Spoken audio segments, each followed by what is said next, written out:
que van a ir en base a la situación de la fractura, recordando igual que la clasificación de la AO que ya habíamos visto, igual está incluida en esta situación, entre otras, como manejo a ellas. Vamos a hablar la definición como tal, un poco de epidemiología y factores de riesgo, la presentación, signos clínicos que encontramos en los pacientes que tienen estas características, el diagnóstico, clasificación y tratamiento. Vamos a hablar un poco de anatomía, que es una anatomía básica para poder marcar toda esta situación. Aquí tenemos una clavícula derecha. Recordar que para su estudio tenemos dos caras, dos bordes y dos extremos. Tenemos la cara superior, como se puede ver aquí, de la clavícula derecha. Con mi puntero estoy aquí marcando. Sí, tenemos una cara anterior, una cara posterior y tenemos las extremidades, ¿sí? Lo importante de esta situación en marcar la anatomía en estas características es recordar que las caras, para presenciar de qué tipo de, cómo es la dirección de la clavícula en situaciones de la articulación, recordar que la parte external, si yo tuviera, me paso aquí a esta diapositiva, aquí, tengo aquí a mi clavícula, ¿sí? Estoy viéndola desde la vista anterior. Esta clavícula en vista anterior, estoy viendo aquí el reborde external, ¿sí? En esta situación veo cómo sigue un trayecto convexo hacia anterior y hacia atrás se hace cóncavo para llegar a la articulación acromioclavicular. Importante de esta situación para enmarcar si es una clavícula derecha o izquierda es la anchura de este borde, ¿sí? De la carilla external hacia la parte de la proporción acromioclavicular que se vuelve un poco más lisa, delgada, en una vista anterior. Esto estoy viendo en la vista anterior, ¿de acuerdo? Me regreso y vean cómo en esta situación, en la cara superior tenemos una cara lisa. En las extremidades, diferente a la situación de ellas, encontramos las proporciones de las carillas externales y acromial, la cara anterior, la cara posterior. Esto nos va a servir para que nosotros determinemos la división de la situación en cuanto a la clasificación de las fracturas de clavícula, dividiéndolas en tercio medial, tercio medio y tercio lateral o tercio interno, medio y externo, ¿sí? Viendo aquí una cara inferior, podemos ver y enmarcar ciertas características anatómicas que sirven como referencia de igual manera. En la cara inferior, en el cuerpo, vemos un surco del subclavio para el músculo subclavio propiamente dicho, que obviamente va a llegar a la articulación con la primera costilla. Recordamos que igual en la carilla external tenemos una impresión, ¿sí? Para el ligamento costoclavicular.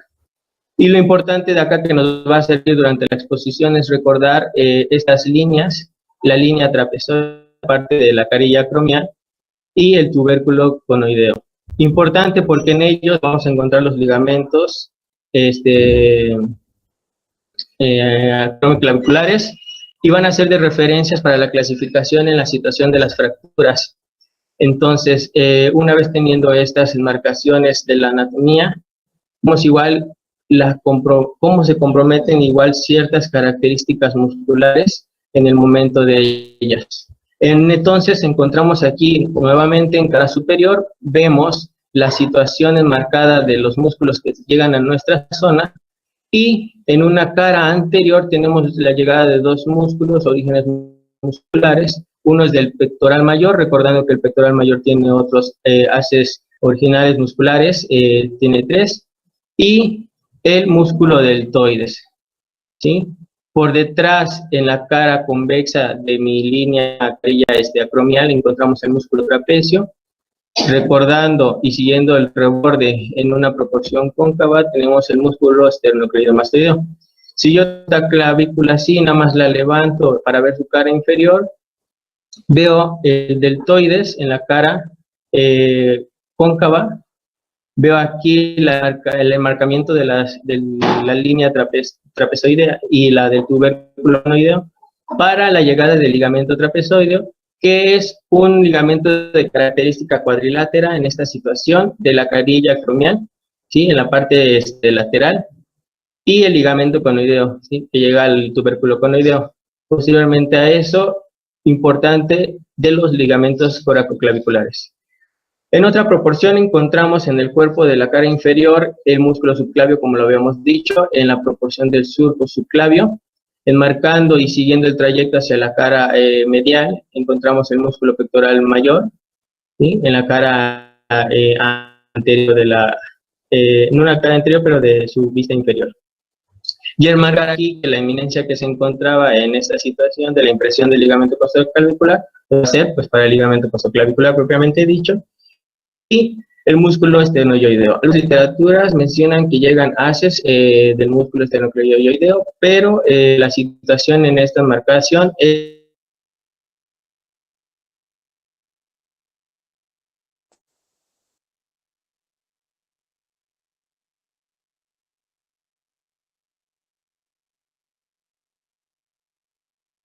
ya en esta situación, de acuerdo a la situación vemos aquí la cara external, el borde anterior, la cara anterior, vemos cómo es convexa hacia adentro y características que va de abajo hacia arriba y de adentro hacia afuera nuestra clavícula.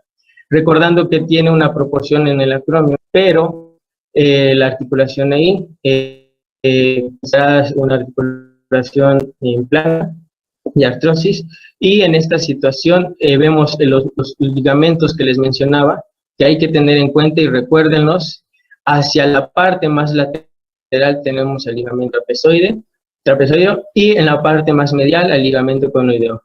En la parte de la proporción llegada a la apófisis coracoides, importante recordar esta zona porque aquí encontramos una gran trayectoria de fracturas que igual vamos a ver las características donde vamos a determinar si tienen un manejo conservador o un manejo quirúrgico. Ahora, si vamos a definir fractura clavicular, que se considera una solución de continuidad de cualquier nivel de la clavícula, resultado de un golpe directo sobre el hombro. Este golpe directo sobre el hombro va a recabar o recalcar en la situación en cómo va a llegar la afección o el mecanismo de impactación a este. Existen ciertos factores de riesgo involucrados y que nos van a cómo va a ser la proporción de impacto hacia nuestra clavícula, recordando la anatomía y el compromiso también que tiene en las características anatómicas el paquete neurovascular, principalmente de la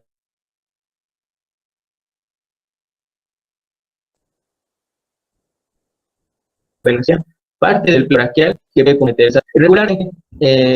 Esta es la definición que se tiene. Tomando un poco de epidemiología y factores de riesgo, suponen del 2.6 al 4% de todas las fracturas, recordando o importando que el 2%, o más bien más del 50-80% es afectado por el tercio medio. Recordamos que ya habíamos dividido nuestra clavícula en tercio medio y lateral. El tercio medio va a ser más afectado. Ciertas características competen a este de que vamos a tener tratamientos de conservación o tratamiento turco, recordando la clasificación, bueno, que vamos a ir viendo. Retomamos el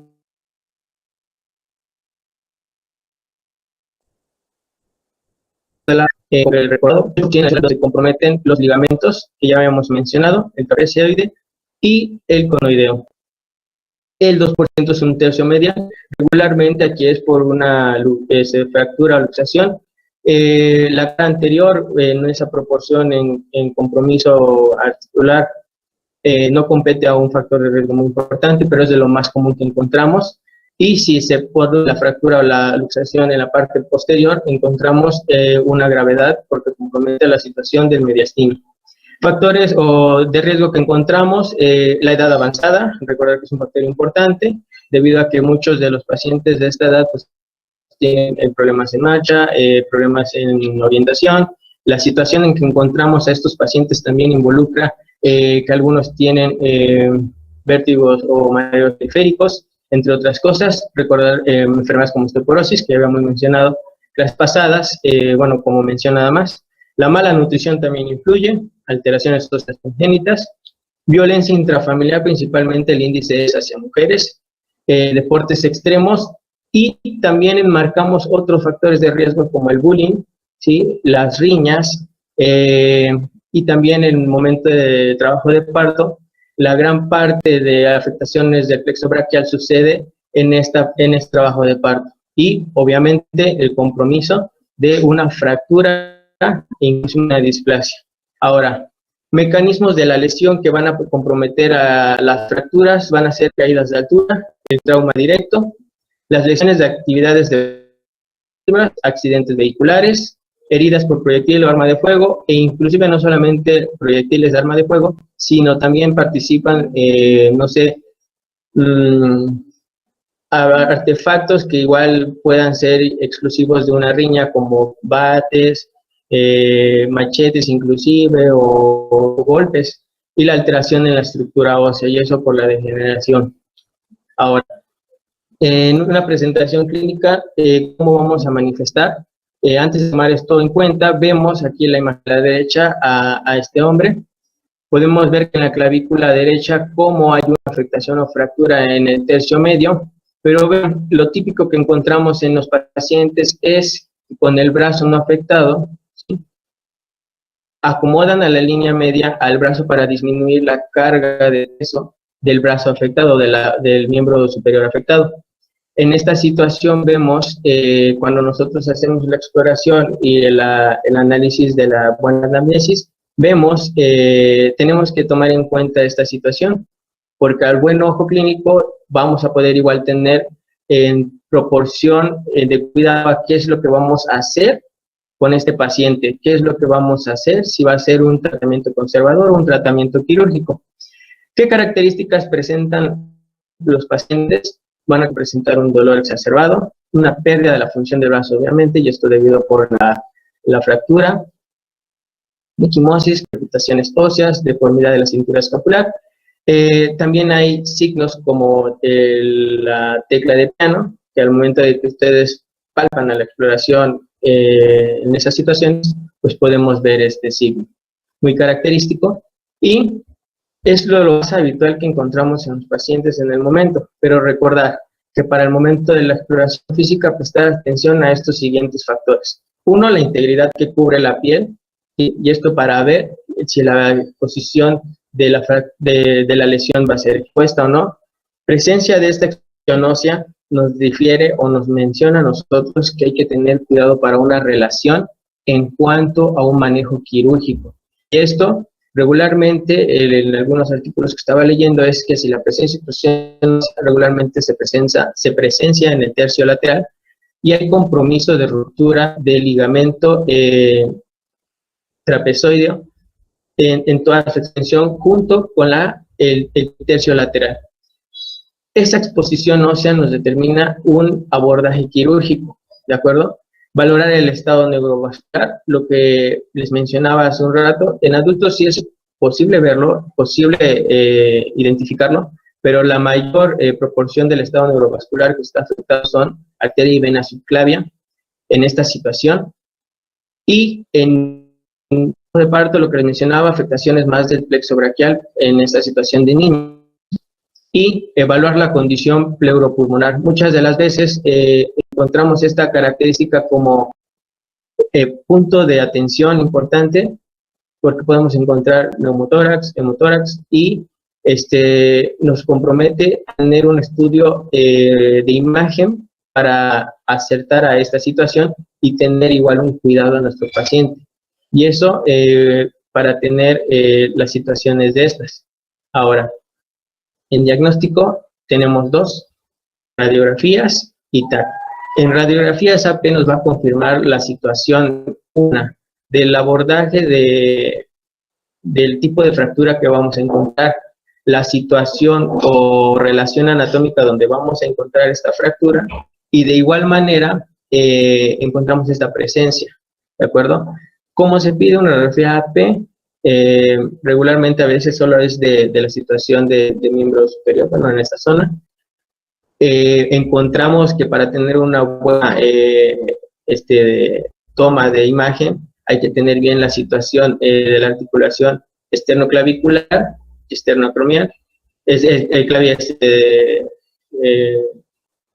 la otra proporción de la articulación con ahí se me fue. La proporción, bueno, la parte lateral, y encontramos ahí una situación muy importante en la identificación. Ahora, como podemos ver, bueno, no tengo unas imágenes donde voy a proyectarles cómo es una radiografía normal y una radiografía con una afectación. Otro punto para también nosotros recabar este diagnóstico por imagen es una radiografía con una inclinación de 45 grados, 20 a 45 grados. Esto es con esta situación para poder nosotros extender el tipo de la fractura en cuanto a la situación anatómica en las articulaciones. Y vemos que al momento de la inclinación de cervical, la toma igual se ve la presencia de cómo es el compromiso de la fractura. Igual os voy a mostrar unas imágenes y vamos a recordar estos puntos. Y la radiografía de tórax nos va a determinar lo que habíamos dicho en el punto anterior, un compromiso a la condición pleuropulmonar. Ahora, en cuanto al ataque, suceden fracturas que se encuentran en algunos de los extremos, medial o lateral, y principalmente es por una presunción a lesión intraarticular, ¿de acuerdo? Aquí vemos una P normal, vean cómo está la proporción de las articulaciones, sin compromiso de fracturas en ninguno de los sitios de la clavícula, ¿sí? Cómo es que se encuentra una proporción sin carga a la característica de mi miembro inferior. Importante, cuando hay fracturas y la valoración de estas, mencionaba que para hacer una distinción simétrica entre una y otra, se ponía una carga en el brazo afectado, y esto es para distender o hacer más promoción a la afectación de la fractura. Como podemos ver aquí, si nosotros estamos dividiendo a nuestra clavícula en tercios, vemos la proporción articular. Aquí a la imagen pues se puede ver un pequeño compromiso articular, ¿no? Pero vemos cómo aquí sí hay un proceso de fractura en el tercio medio. A comparación de una oblicua de 45 grados, donde la proporción cervical se extiende a esa proporción de en grados, vemos la característica de la fractura.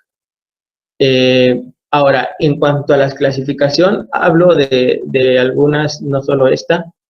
Encontramos cómo en Allman las características importantes de esta clasificación.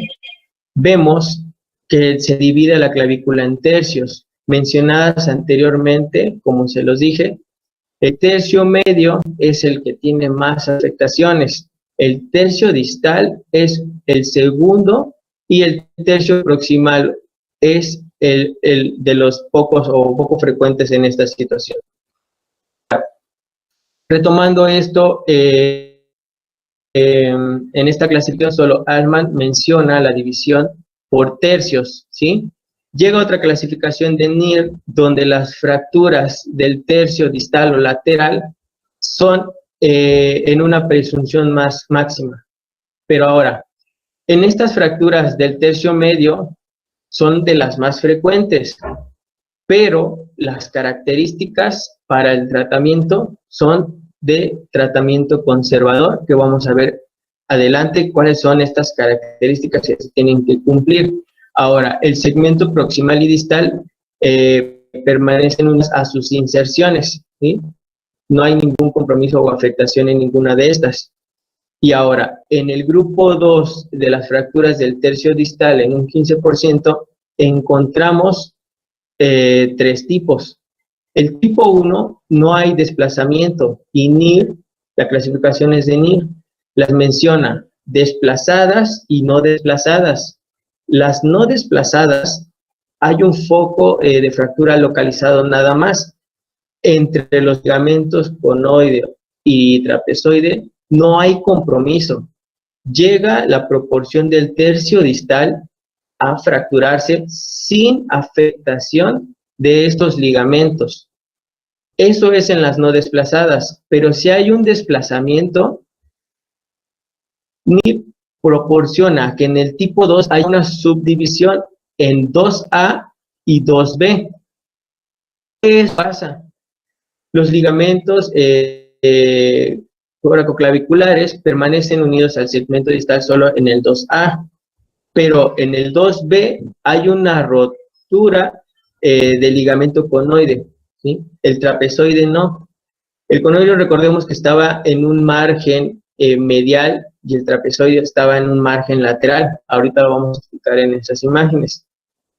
Pero permanecen juntos. Y ahora, el tipo 3, según la clasificación NIR que vamos a ver, es que la fractura de la superficie articular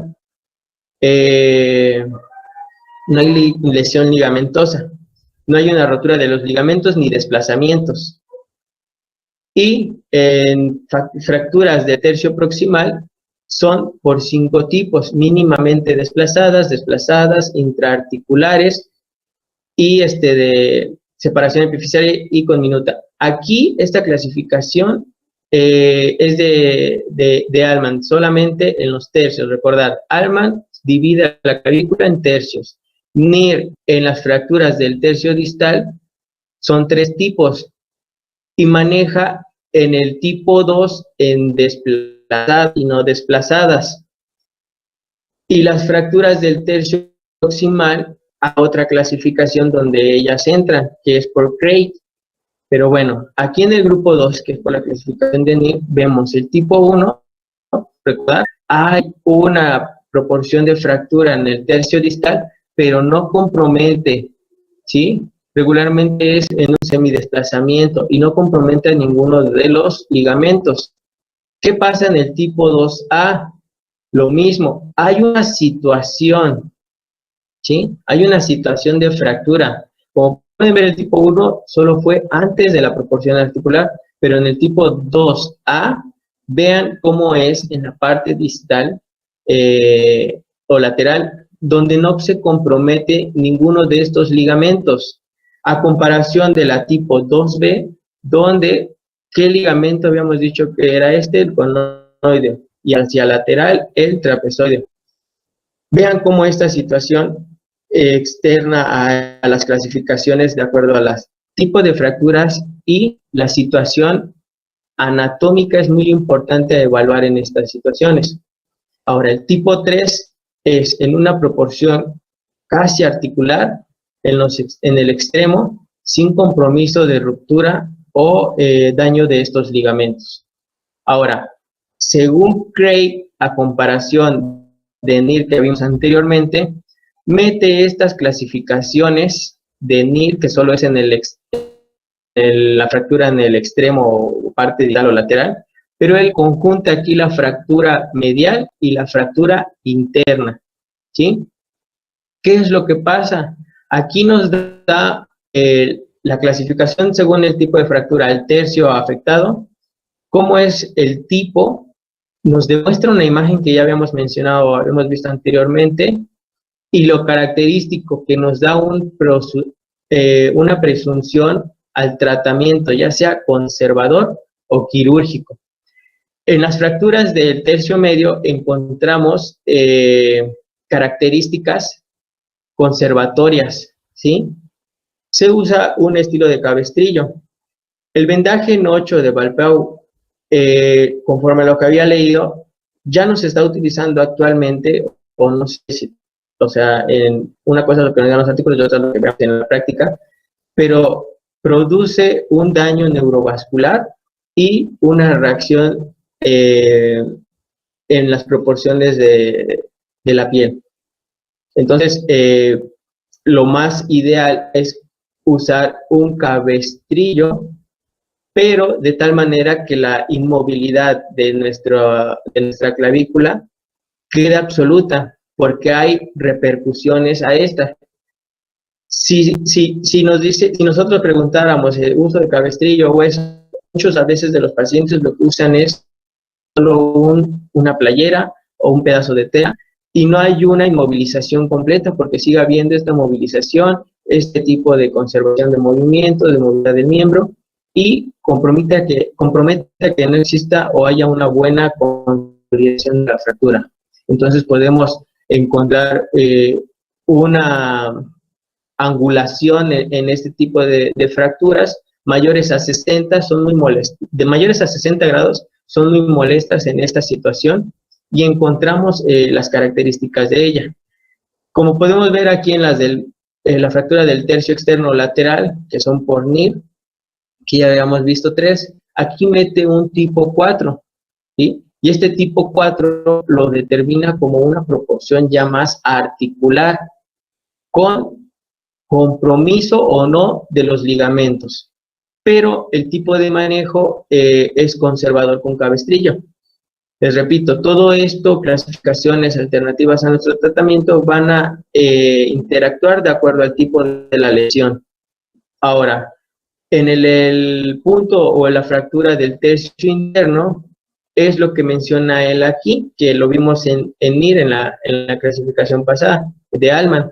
Las fracturas del tercio proximal, que aquí las mencionamos que van del tipo 1 al 5, aquí en Craig menciona el tipo de fractura, el tipo mínimamente desplazadas, con repercusiones articulares, intraarticulares, la separación epifisiaria y conminuta. Y vemos aquí el tipo de tratamiento ideal a manejar, ¿sí? Vemos que en las de desplazamiento, si hay o un tratamiento conservador o quirúrgico.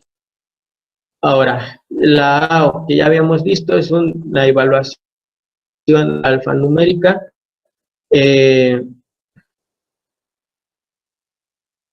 donde encontramos características simples, donde el trazo fractario es en contacto con la cortical entre los fragmentos con mayor al 90% de reducción. En cuña, donde hay 3 o más fragmentos y principales que mantienen contacto en la reducción, y las complejas, donde hay más, y que estos van a tener una subdivisión, pero ahora ya no va a ser por letras, va a ser por números. En simple A encontramos espiral, oblicua o transversa. En cuña, que es B, ¿sí? Encontramos las mismas situaciones características. Y recordar que en oblicuo mayor a 30 grados y la transversa menor a 30 grados, que ya habíamos visto. Ahora, en un tratamiento, manejo a la situación de estas características de las fracturas de clavícula, vamos a encontrar primero el tratamiento conservador. ¿En qué va a consistir el tratamiento conservador de este tipo de fracturas? No se recomienda realizar maniobras de reducción a nivel clavicular.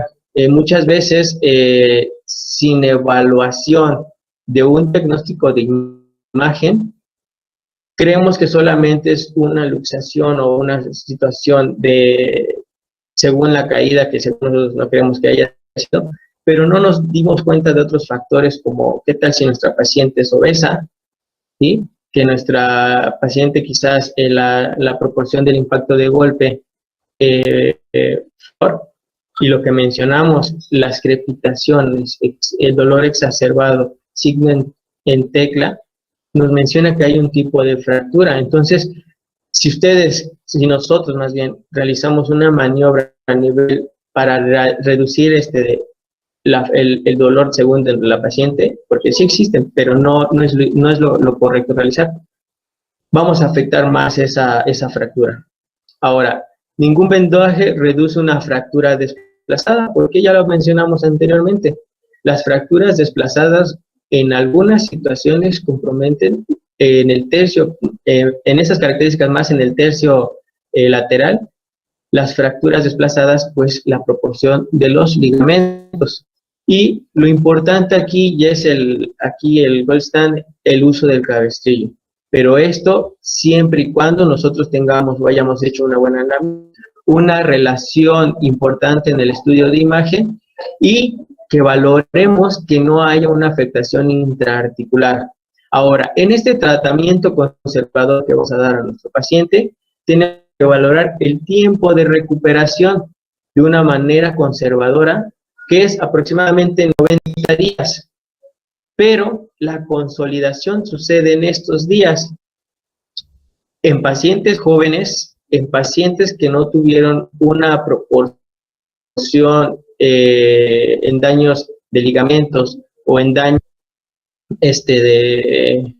por edad, bueno, que sean ya pacientes adultos mayores, porque vemos que aquí el periodo de consolidación de estos pacientes asciende a 120 días, caso que la consolidación normal en un paciente sano joven es aproximadamente 90 días. Y esto siguiendo las relaciones en cuanto a nosotros valorar que esta rehabilitación, más bien el tratamiento conservador que lleve nuestro paciente, sea con las indicaciones correctas. Porque muchas veces, lo que les repito, si estamos haciendo un tratamiento conservador con un uso de cabestrillo, muchas veces el paciente nos va a decir, sí estoy usándolo, pero ¿qué pasa? No lo estamos viendo, y qué tal si nada más está usando una playera porque no quiere comprarse el cabestrillo, un pedazo de tela, y dice, sí, no lo muevo, estoy bien.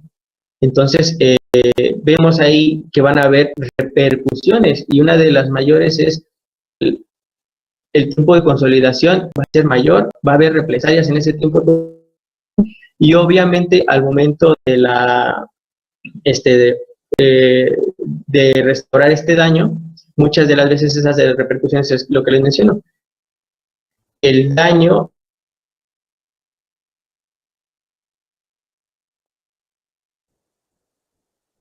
o hace una represalias a nuestro paciente.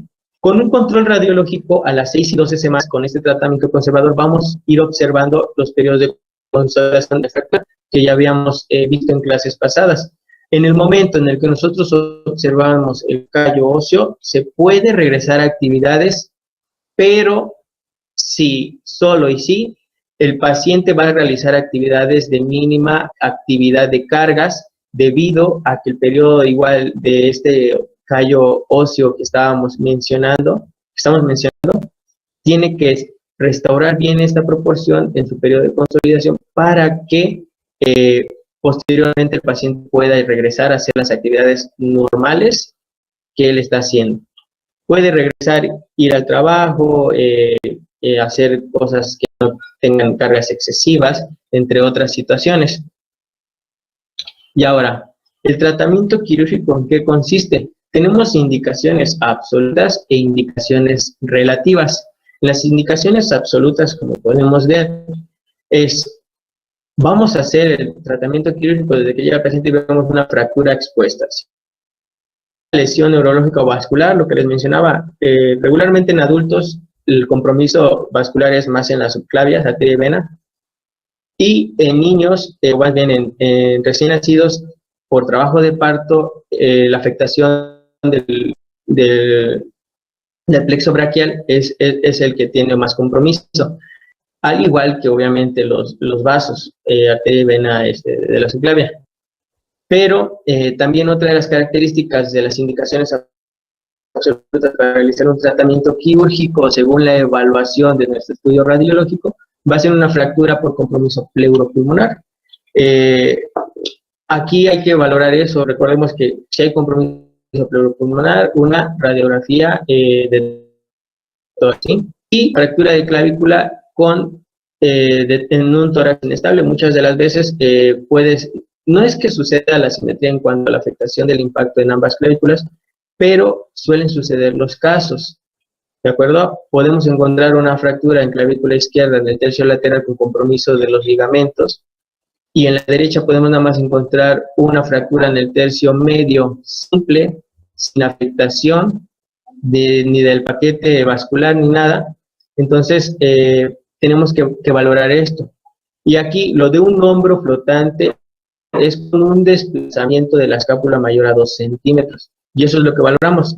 En lo que he leído y entendí es que cuando se hace el estudio radiográfico se realiza una proporción de carga hacia la parte de la afectación del miembro afectado, y ahí nos extiende el desplazamiento que es el normal. Y aquí, en un desplazamiento de escápula mayor a 2, pues es una de las indicaciones absolutas a tratamiento quirúrgico. Y las indicaciones relativas, encontramos primero la evaluación clínica y radiológica que tenemos que encontrar en nuestro paciente, la edad de nuestro pacientito y qué tipo de actividad realiza. Regularmente aquí mencionan que si hay un deportista que tiene que ejercer una competencia en tantas semanas, se le aplica el tratamiento inmunoconservador.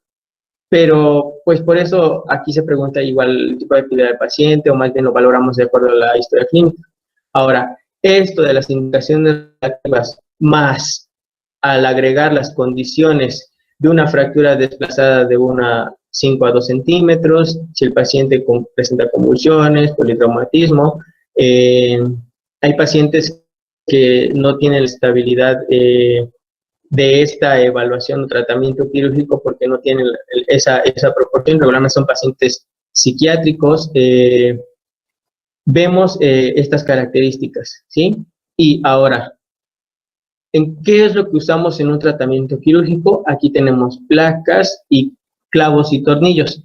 En placas tenemos placas de bajo contacto, como podemos encontrar, ya habíamos visto, en cuanto al compromiso de la parte del tercio afectado de la clavícula.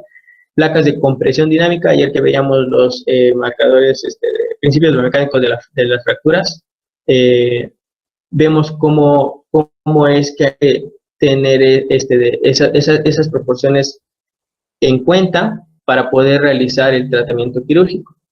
La placa de tercio de caña, bueno, aquí algunas imágenes que puse, placa en gancho, ¿sí? No encontré reconstructiva rectal curva y de caña, pero aquí les menciono las que son más esenciales. Y más que nada, en cuanto a la proporción de la situación de la clavícula, valorar el proceso de compresión que tiene que ejercerse de acuerdo al tipo de fractura. Clavos y tornillos, ayer veía un caso clínico en eso, pero bueno, no me metí tanto en eso, pero cuando se ponen una de las agujas, se olvidé el nombre, a veces pueden tener compromiso hacia el ápex de nuestros pulmones. Entonces, mencionaban que no era lo ideal si no había ningún compromiso, o más bien, si las indicaciones quirúrgicas no eran absolutas y no tenían ninguna afectación en cuanto a esas indicaciones, podíamos encontrar un tratamiento mejor con cabestrillo. Ahora, ¿qué es lo que pasa aquí según el tipo de fractura de la clavícula? Empezamos con el tercio medial, que ya habíamos mencionado, que es el índice del 5%, de donde encontramos la afectación de esta. El tratamiento quirúrgico consiste en que puede haber un riesgo de desplazarse de esa fractura, eso lo vemos pues ya en el estudio de imagen, en un paciente politraumatizado, a pesar de que haya tenido, veamos en el estudio un desplazamiento ligero, pero vemos a nuestro paciente con estas características en trauma. Se puede hacer el tratamiento quirúrgico en el tercio medial, pero esto siempre y cuando debe ser valorado, un hombro flotante que ya habíamos mencionado, mayor a 2 centímetros. Y regularmente aquí la elección de la técnica de médico criterio del médico tratante de acuerdo a la clasificación de la fractura encontrada, y lo ideal que mencionan es que en esta afectación del tercio medial, lo que debemos de hacer, pues nada más es un tratamiento conservador considerado de primera elección, pero recordar que todo esto va a depender del criterio del médico tratante, ¿sí? Aquí tenemos el tratamiento quirúrgico, pues los 3 puntos que les mencioné anteriormente, que indicarían un tratamiento quirúrgico para este tipo de pacientes. Ahora, en una fractura de clavícula en el tercio medio, ya lo mencionamos, de los más comunes que encontramos en alrededor del 82%. ¿Qué tipo de pacientes encontramos aquí? Lesiones graves, fracturas abiertas, que ya habíamos mencionado. Una lesión muscular, ya les dije, bueno, aquí vamos a ver la imagen derecha, cómo viene el plexo braquial. Encontramos la situación entre arteria y vena subclavia. Aquí, lo que había denotado en esa situación era como una placa en puente, donde se realizaba un medio pues neutral y la proporción de la compresión hacia la fractura en el tercio medio. Y para este tipo de tratamiamentos quirúrgicos existen condiciones. ¿Para quiénes? Pacientes jóvenes, pacientes con mucha actividad, lo que les mencionaba, si un deportista pues ha de tener esa situación y necesita estar en una competencia o algo así, la indicación sí es aceptada. Algunos lo hacen por razones cosméticas, pues cuando hay, pues, no sé, la situación en esas zonas pues ya es independiente. Una deformidad muy evidente en cuanto a esa situación característica, porque recordemos, si tengo aquí en la vista anterior, en la carilla external, recuerden que es convexa, y en el tercio medio está haciendo más la curvatura para hacer la angulación cóncava de nuestra clavícula. Entonces, En el tercio medio, obviamente, las situaciones de deformidad son muy evidentes y hay que reparar esa situación, y un acortamiento entre 1,5 a 2 centímetros. Aquí lo ideal es lo que mencionan, que es con fijación de clavillos intramedulares para minimizar el fragmento desnudo, como, bueno, encontramos aquí, y si es fijación con placas, fracturas comminutas, fracturas segmentadas o de gran trazo oblicuo. Aquí, bueno, no sé si se pueden ver la imagen, hay un trazo en línea roja en el tercio medio de nuestra clavícula, y cómo llega la fijación de esta placa. Las placas, la gran mayoría, todas tienen la curvatura de nuestra clavícula, y la imagen de abajo igual mencionan en esta situación otro tipo de placa que es administrar esa situación.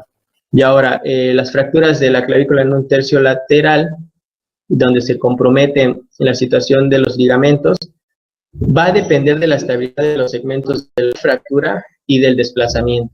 Si hay un desplazamiento, una situación más allá o infraarticular, encontramos la situación de tratamiento quirúrgico a este tipo de pacientes, y lo importante es que hay que dar estabilidad a los ligamentos, ¿sí?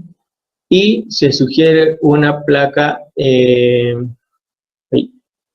bajo impacto, y la fijación de las placas o fracturas comminutas, fracturas segmentadas o de trazo oblicuo. Aquí en la imagen podemos ver la proporción de la característica más en el tercio distal o lateral. Vemos la línea de la situación de la fractura. No se distinguen muy bien, pero hay una situación en el ligamento trapezoideo donde sí existe una proporción de la afectación de este, y pues se tiende a realizar tratamiento quirúrgico. Pues, bueno, eso sería todo.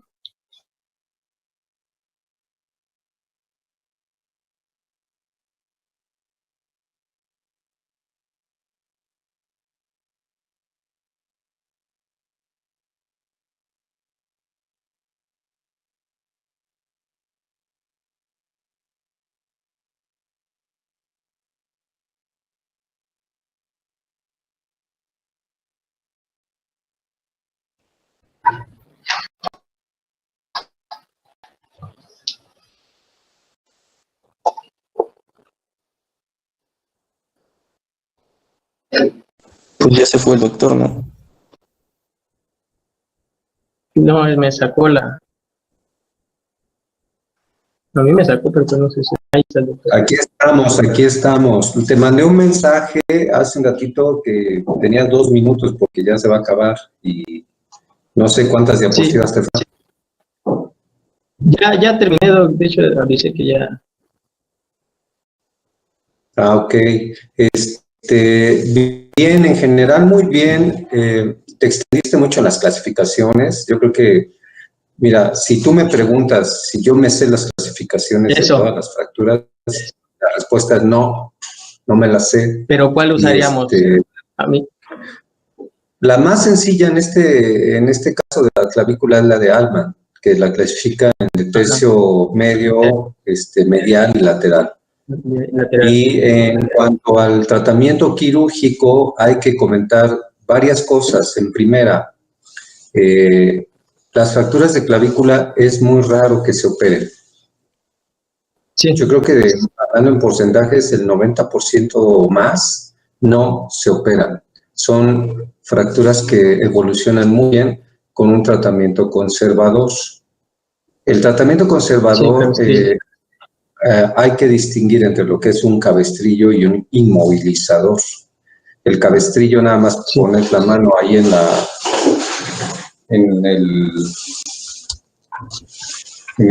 la bolsita y así te la deja, pero permite mucho movimiento. En cambio, el inmovilizador te lo sujeta alrededor del tórax y eso le da una estabilidad aún mayor. Entonces, ahí se tiene que usar un inmovilizador de hombro.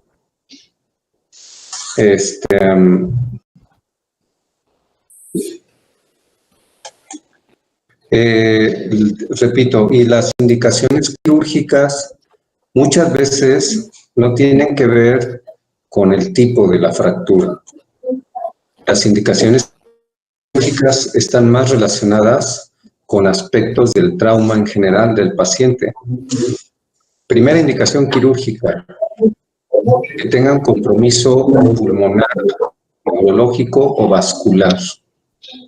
Ya lo habías mencionado, cuando la fractura se mete y perfora la pleura, que está ahí la parte superior de la pleura, pues ese paciente tienes que entrar, sacar esta espícula de la fractura, alinearla y estabilizarla para que ya no dañe la pleura. O si, lo mismo si es una fractura neurológica. Entonces esa sería una indicación para cirugía. 2, que sea fractura bilateral. A ver, alguien está hablando por ahí, que cierren su micrófono. No le puedes poner a un paciente con fractura bilateral, no le puedes poner 2 inmovilizadores, sino cómo va a comer, cómo se va a rascar. Entonces tienes que operarle por lo menos una. Esas son las que se acompañan. Y 3, que son más raras, cuando hay un tórax inestable o un hombro flotante. Cuando estabas hablando de hombro flotante, diste una explicación muy técnica, muy científica. Hombro flotante es fractura de clavícula y fractura del cuello de la glenoides. Punto. Entonces, esa situación hace que sea necesario estabilizar la fractura.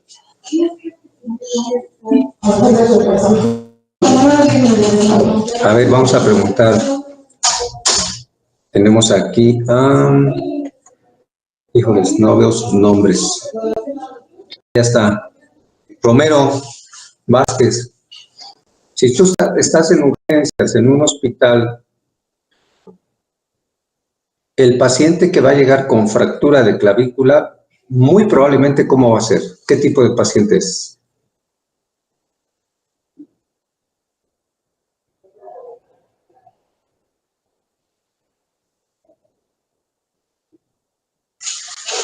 Está durmiendo, Romero.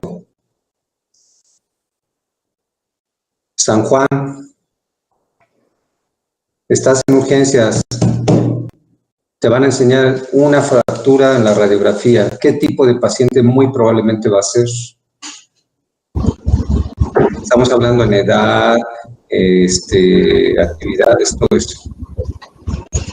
Ah, ya entendí. Pues bueno, se mencionaba que el mayor porcentaje de personas puede ser adultos mayores. A lo mejor algún deportista o alguno que haya tenido algo. ¿No? ¿Ninguna de las dos? No, a lo mejor no puedes suponer. En medicina, si empiezas a contestar así, te van a linchar, ¿eh? En el hospital a donde llegues. Es el chavo que andaba en la bici, es el repartidor de pizzas que andaba en la moto, es el chico que andaba en patines, la gran mayoría de los pacientes es ese tipo de pacientes, son jóvenes que andaban haciendo actividades de riesgo, ¿no? Eso del adulto mayor, créanme que yo en muchos años que llevo atendiendo pacientes de trauma, son muy, muy poquitos los adultos mayores con fractura de clavícula. Es más, creo que ahorita que recuerde no ha habido ninguno más que en un accidente automovilístico. Pero la gran mayoría son jóvenes. Ahora, de esas fracturas, repito, un gran porcentaje no se opera y les va muy bien con el inmovilizador. Hay que tener cuidado con el inmovilizador. No pueden dejar un hombro inmovilizado mucho tiempo. Si lo hacen, le van a causar un hombro congelado, una capsulitis adhesiva. Al rato la fractura va a estar bien pegada, bien consolidada, pero el hombro no lo va a poder mover por la prolongada inmovilización que le dieron. ¿Cuánto tiempo le dejas el cabestrillo a un chavo de 10 años que se fracturó la clavícula, Alonso? 90 días, 90 más o menos, hasta que ver que hay callo. No, mira, me van a empezar a dar ataques convulsivos ahorita por lo que acabas de decir. 90 días, no. Un chico, un paciente de 10 años, a las 2 semanas ya le puedes quitar el inmovilizador. Se lo pones, le dices a la mamá que no se lo quite en 2 semanas. Y ojo, otro detalle, el inmovilizador no va a la piel, ¿eh? Póngale una playera de algodón y encima el inmovilizador. Un paciente entre los 5 años de edad y los 18 años, o 17 años, 15 años, 2 semanas le dejan el inmovilizador permanente. A la tercera semana se lo empiezan a quitar por ratitos. Si va a ir a la calle, por supuesto que lo va a tener. Si se va a estar en casa, se lo pueden ir quitando. Esa fractura ya pegó a las 2 semanas y no pueden dejarlo mucho tiempo. Un adulto, 30, 40 años, a ese sí, de 4 a 6 semanas nomás. Estamos hablando 1 mes y medio, pero no 3 meses. Ese es el tiempo que dejan un inmovilizador. A veces hay un problema con el médico poco experimentado en la evaluación de las radiografías. Cuando van a consulta a las 6 semanas, a control, y les llevan una radiografía actual, la fractura ahí va a estar, ahí se va a ver. Y entonces el papá se va a preocupar o el paciente se va a preocupar cuando le dices, ya hay que quitar el inmovilizador.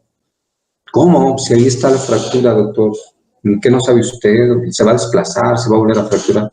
No, hay que explicarles que la imagen de la fractura va a persistir ahí por mucho tiempo. Pero a las 6 semanas ya empieza a haber datos radiológicos de formación de callo, un callo blando. Entonces, es suficiente para quitar el inmovilizador y comenzar a rehabilitar. Y así se van a evitar complicaciones. Y si lo van a operar, pues ya dijo el doctor, las placas y todo lo que le quieran poner, ¿sí? ¿Tienen alguna pregunta, alguna duda?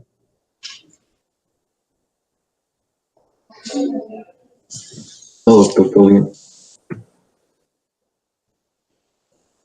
Entonces, examen, para clasificación de Allman, indicaciones absolutas de tratamiento quirúrgico, ¿sí? Tiempo de evolución del tratamiento conservador con inmovilización. Esas son las 3 que van a venir en el examen.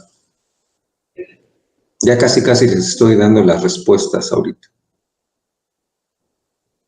Bien, ¿a quién le toca húmero?